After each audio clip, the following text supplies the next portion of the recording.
G20 has been a grand affair for India. Over the last 1 year, almost every state has hosted some event related to the G20 Summit. It's been a mix of modernity with tradition. But now all eyes on the national capital as Delhi gets ready to host some of the most powerful countries in the world.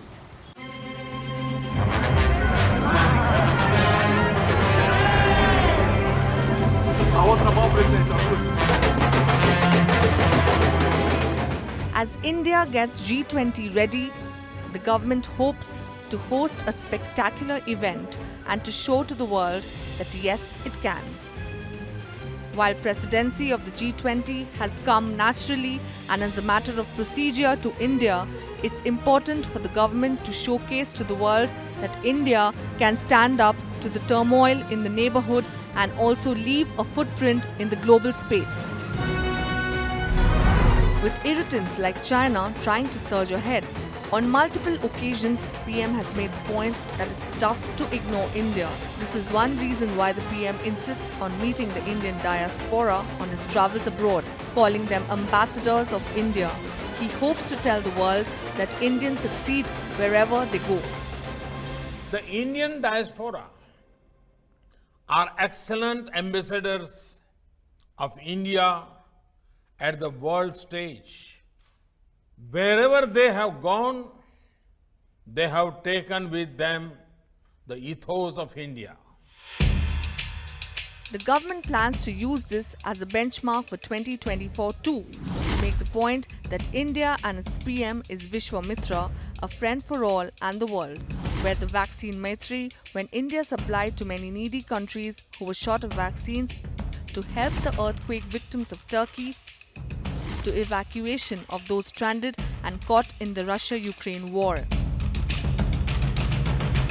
Today, the G20 comes at a time where a rising India, on the way to defining the new India, right, is being applauded all over, not only for its own achievements. Vishwa clear, Maitri clear, but it's not confined to just vaccines. It's confined to how you act, how you reach out to people.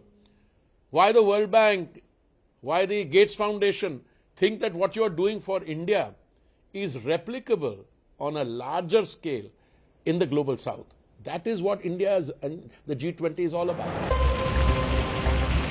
The government, however, wants to make it clear to the visiting countries that it's no pushover. It will make a strong pitch for protecting its frontiers, fair deals on trade, fair terms of investment, and the right of India to be Atmanirbhar. But this leaves the opposition unimpressed. The G20 summit is being used as a political gimmick. Even the symbol has the lotus in it. And although Mr. Modi has distanced the BJP lotus from the G20 lotus, the fact of the matter is that both of them are lotuses. And when I look back to the non-aligned summit of 1983, in whose organization I was involved, it was organized within 3 months. And we didn't have all this closing of roads and repainting of the city and so forth that is now going on. So all this is excessive. There is, however, no denying the fact that as India gets independent in trade and economic terms, as growth stories come out of villages, as countries clamour to do business with India, and as we are on the moon post-Chandrayaan mission, the PM and his pitch for strong India can no longer be ignored.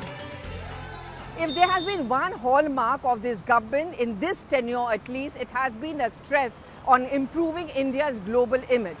And that is the reason why the Prime Minister, when he goes abroad, he always talks about the work done by the Indian diaspora as well as how India is becoming increasingly Atmanirbhar. No longer should we accept the tag of being the third world or developing country. And in that sense, the G20 summit is going to be yet another attempt being made by this government, by the BJP and the Prime Minister himself to make the point that it's going to uplift the image of his government and that of the country.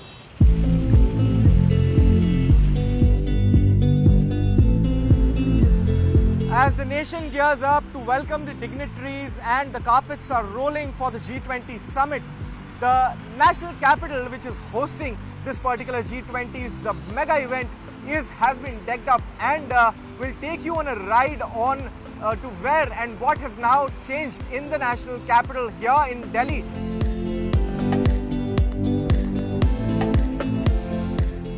The iconic Connaught Place has been facelifted, and authorities have also kept heavy rainfalls in mind and have installed adequate measures.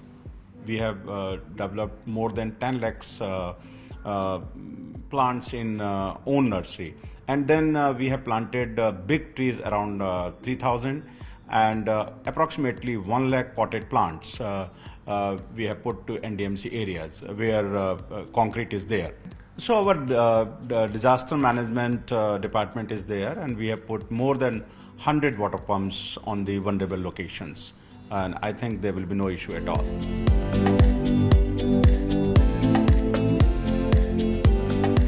You can see right behind me is Lieutenant Governor of the National Capital Territory of Delhi, Mr. V.K. Saxena, reviewing, the plantations have been done near, in fact, the Rajghat. He's currently reviewing the situations here.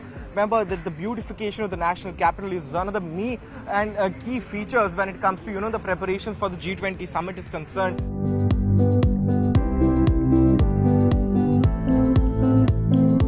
While beautifying the national capital, the showcasing of Indian culture has been kept in mind. And this is the end of our journey, where we have shown you how Delhi has been decked up as a bride for the mega event. And this is the exact place, that is the international airport, from where the carpets would be rolling for the G20 dignitaries.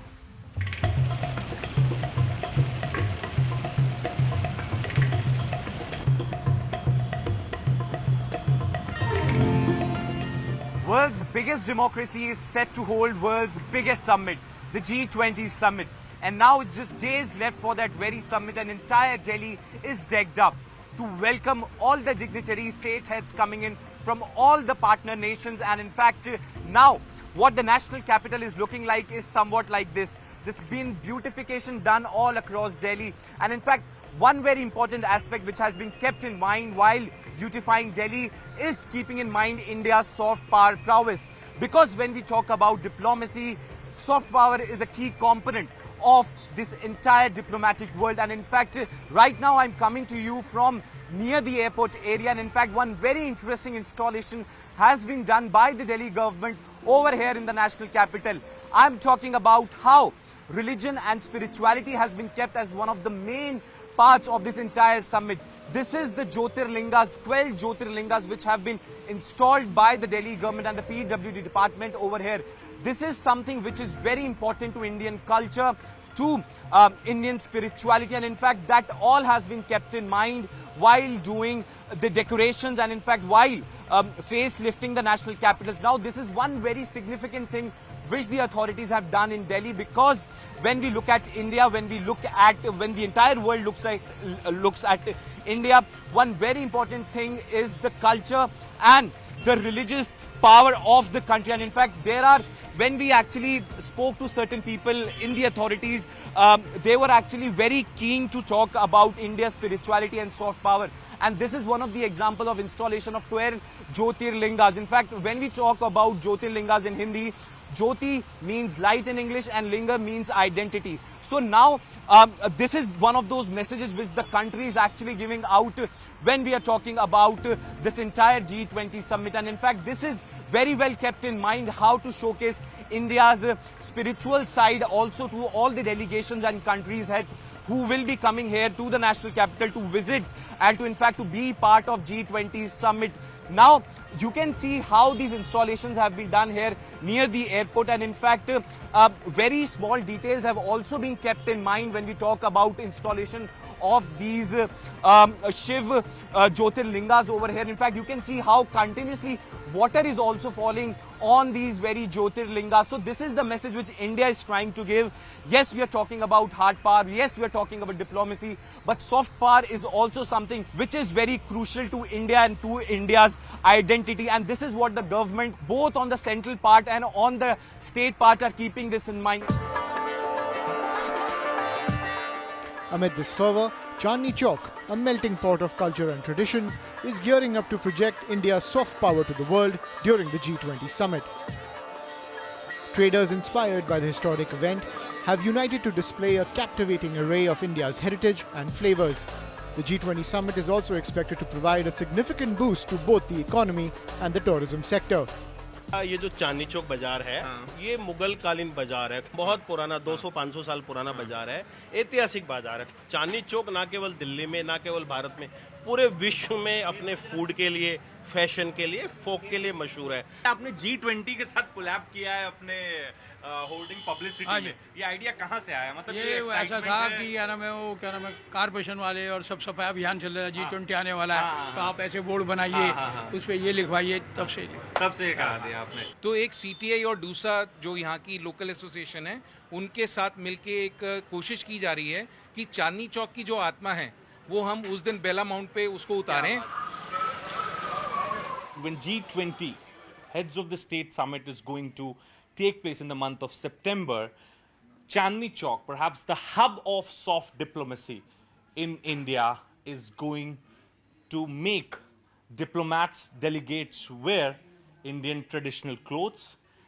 This Chandni Chowk will make delegates, diplomats eat Indian food. The stage is also set for a cultural exchange that transcends borders, with diplomats witnessing the fusion of tradition and innovation. I feel that India's time, now India is in the limelight. We are now gaining, our economy is growing at a fast pace and all. So of course, we will definitely exercise our influence on the Westerns also. And believe me, Indian fashion will be now the trendsetter.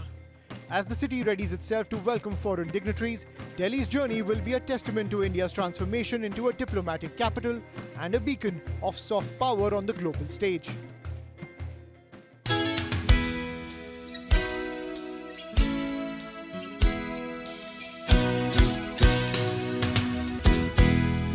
This grand Maharaja dining table is all set to welcome heads of state on 8th, 9th and 10th of September. Right now I am at Taj Palace in New Delhi. Joining me now is Chef Mushtaq. So thank you so much for speaking to us. If you could elaborate for our viewers that what all is required, and perhaps what is the responsibility on your shoulder, on your team's shoulders? Actually, we have been catering to heads of state from past 40 years in Taj Palace Hotel. So we have been interacting with the guests.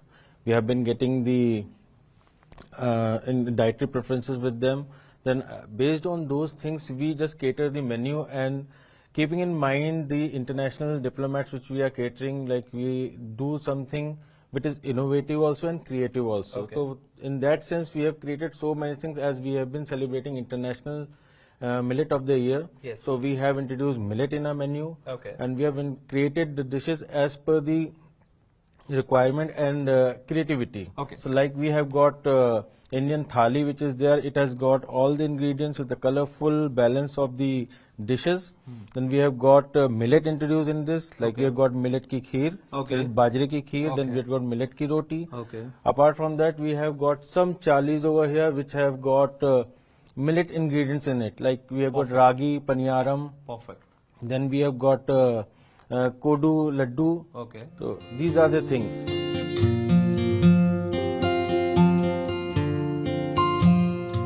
What are the preparations that are going on at Taj Palace in New Delhi? We'll speak to Seth Saab. Seth Saab is the general manager, the boss of the hotel. Sir, how excited you guys are? And since Prime Minister has declared it as a Jan Bhagidari wala G20, sir, could you please explain this entire setup? Because we've been told that these are the shawls which have been procured from the artisans. Please elaborate. So these are ikat stalls typically done by the local artisans of various states, and this is exactly what we are using to welcome our delegates. So, you know, it's not something big that they have to carry back, but it remains with them. You know, the thali that we have got is, and this is again, our national bird is peacock. The whole hotel in this lobby is designed on the peacock theme. And that's what we are going to be communicating back to our visiting dignitaries, that what is our national bird and how the theme works.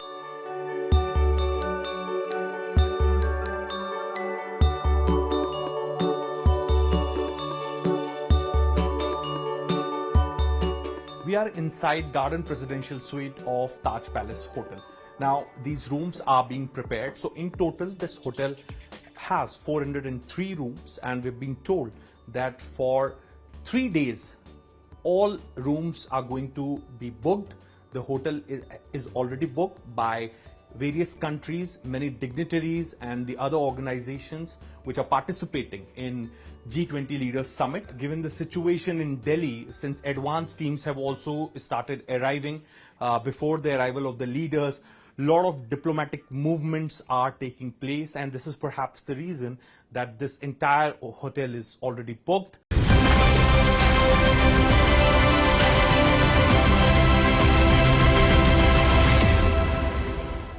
The lions are all set to roar. The plants, the monuments, and in fact the fountains are all lit up. But the security is giving some anxious moments to the Delhi police and the security grid.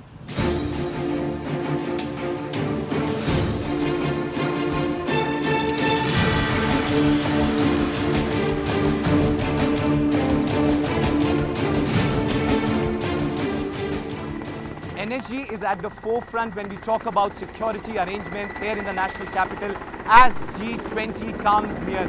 In fact, what we are bringing to you right now is one of the elite operations by the NSG, and in fact you can see this very chopper of the National Security Guard coming from the base. In fact, in just 10 minutes, in case of any situation arises over here, what you are seeing on your screens right now is the other NSG commandos slithering down from the chopper, and in fact this is one of the teams which is making a formation to actually carry out many of the operations. A special team is led by the officer who led all the high-risk operations by personal example in the true spirit of the National Security Guard. You can see these officers coming down one by one and in fact then taking their tactical positions. In fact, these teams are equipped to carry out anti-terror operations, anti-sabotage operations, anti-drone operations, and also anti-biological weapons.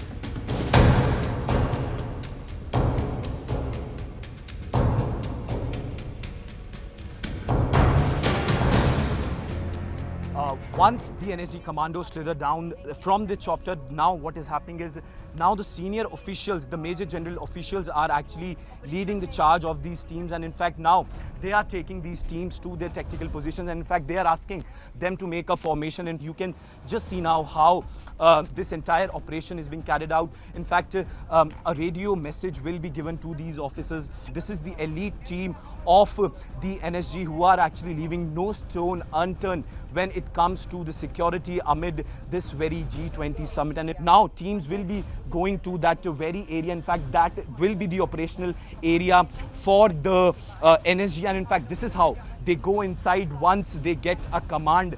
The commandos of the NSG actually coming down this very from the rooftop to the operational area. This is how this entire area is being cordoned by the NSG officials, NSG commandos who are present here. These are all senior, this is the elite force we're talking about, and in fact they are all highly equipped with all sorts of operation, be it anti-terrorist, be it anti-sabotage, be it anti-drone, be it anti-biochemical. They are all equipped with each and everything, and in fact this is what is happening. In fact, I'll also take you to this very restaurant because this is a demonstration which is being done, and in fact once this entire area, this is one of these areas which was actually kept as hostile, or one of those areas which was kept as the affected areas, if we can say. And in fact, let's show you how these officers will make an advance to these areas. This is a very interesting visual coming in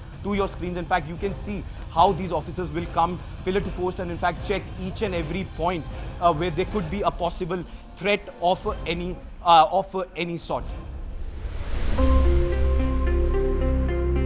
World leaders, including heads of states from 19 countries, will converge in Delhi for the landmark G20 meeting. For India, it is an all-important moment to showcase its many strengths. the government is leaving no stone unturned in order to ensure that there is no lapse in security during the prestigious G20 summit here in the national capital. Delhi police has prepared an elaborate plan, and Lieutenant Governor of Delhi, Mr. Vinay Saxena, has subjected the plan to multiple reviews. To begin with, 450 quick response teams will be stationed across the national capital in order to ensure that should there be an emergency, it will be attended to immediately. Additionally, PCR vans, ambulances, firefighting machinery will be placed at every point where dignitaries are expected to use.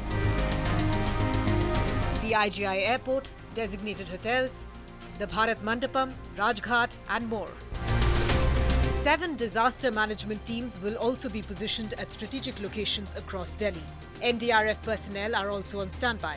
In case of waterlogging due to rainfall or other reasons, teams of civil engineers dealing with construction and restoration will be stationed across the national capital.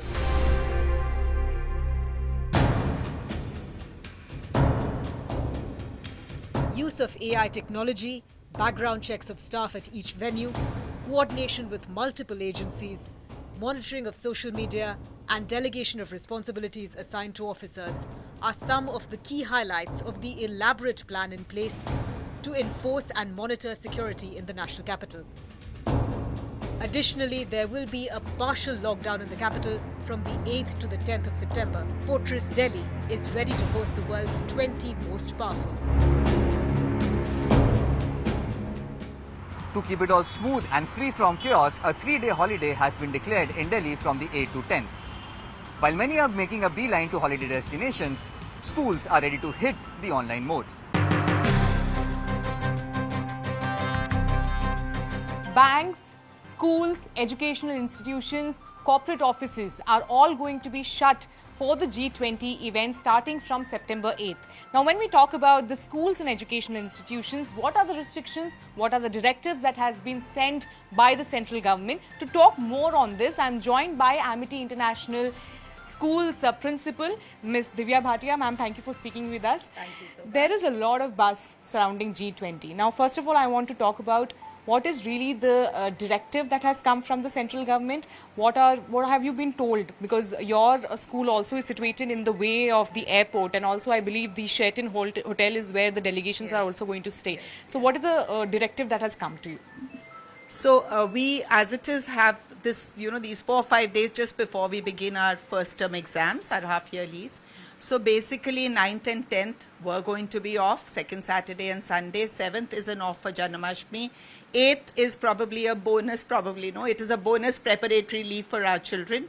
So we've shut school 7th, 8th, 9th, 10th. On 8th, we'll be having online revision classes for the students so that they can prepare for their half-yearly exam. How excited are we for G20? All right, so I'm seeing a board behind you which has all the invitees which are going to be the countries which will be part of G20. I believe there was a number of activities that was done in your school to know more about G20. Can you elaborate what all were these activities? 100%. So our school has conducted a lot of activities. Apart from the activities that were issued by the DOE and the Government of India, we've had a lot of MUNs in our school. We had an MUN recently which was solely based on G20 and the member nations. Apart from that, we've had a quiz on G20 which revolved around the topics about the member nations and how G20 is something, how India is approaching the Amrit Kal basically. Apart from this, with the junior classes, we've had interactions, we've had workshops, seminars, quizzes. We've also integrated it in our lesson plans. Like teachers, whenever they teach us any topic, they correlate it with G20 and how it is beneficial for us. Apart from this, we are still continuing with many activities. We have a board right here on G20, which was made by the junior students as well.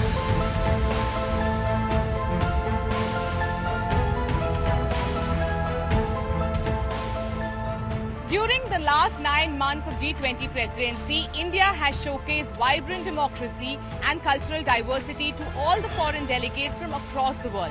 Now, G20 is nearing towards the big finale, the Leaders' Summit. Throughout the journey, we have seen how India has used this opportunity of the presidency to immensely contribute to the international community and has created a path for itself to be known as the global soft power. India.